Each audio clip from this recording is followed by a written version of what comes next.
Kardong, welcome back to my Karbi Gospel Messiah YouTube channel. Pini la thota nang tum phan isi video reaction 124 non het jong ke release lang alang litum album la si alang litum non het jong lang abang so album ke release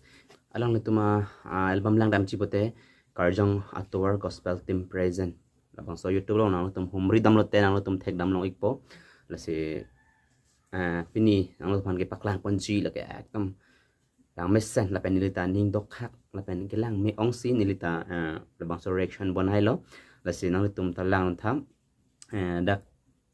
la bang so album long kilun atum lage lun sipo relipson rong pi la pen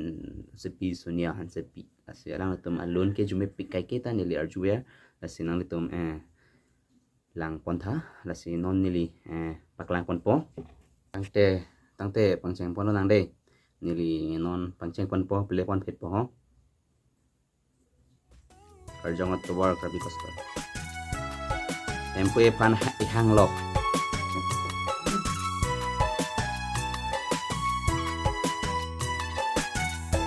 Robin Rong for Music Day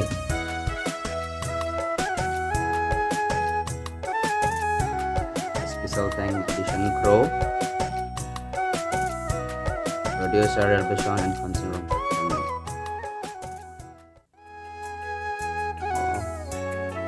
cái vang cái lăng mê lên tít cái con sau luôn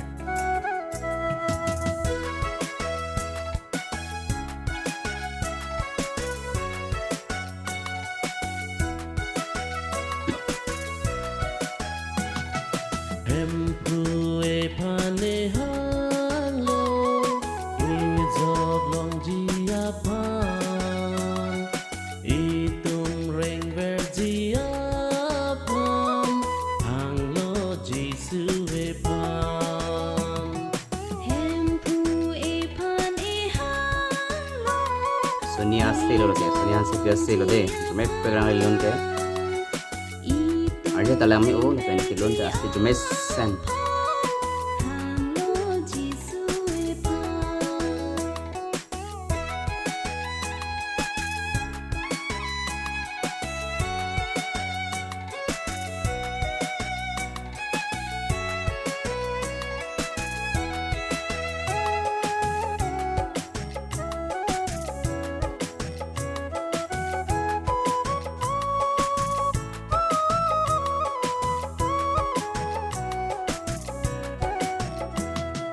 Kang sanang lipo nang lidapo em phu nang hir si mang po itong pan kunci tekla tung pensi S.Singnar penang hirsi Kang sanang lipo nang lidapo em phu nang hir si mang po itong pan kunci tekla tung pensi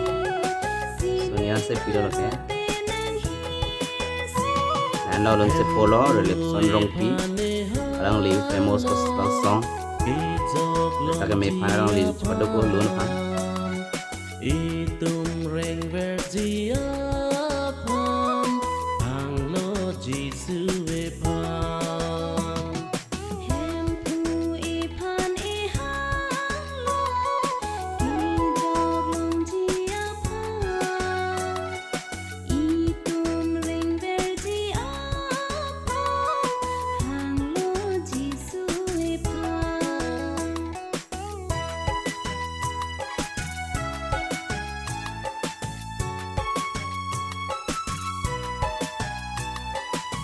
Karbi dress pan to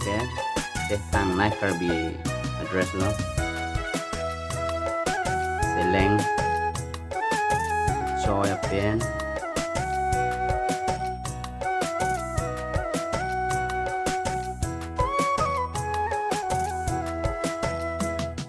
Kang sayar ni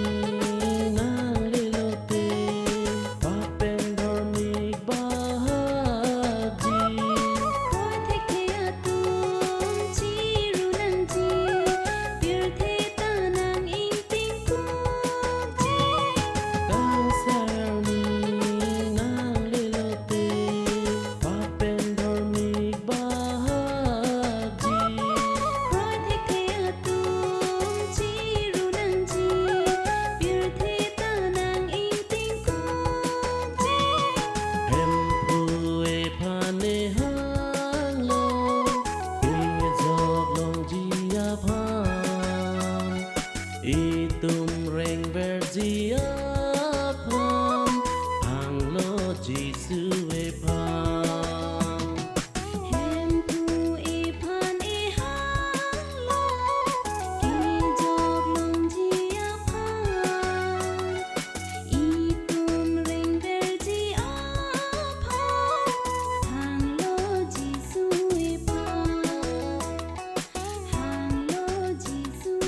week ano bro.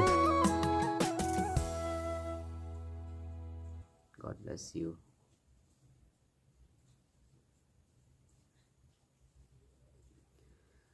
Lang may sendi là si nang tum ta labang so video full download ji pote pong pen ni lipero Karbi gospel channel nang tum lang dam lo pote ang tum thek lam long po thema ha da ka video nang tum full long ji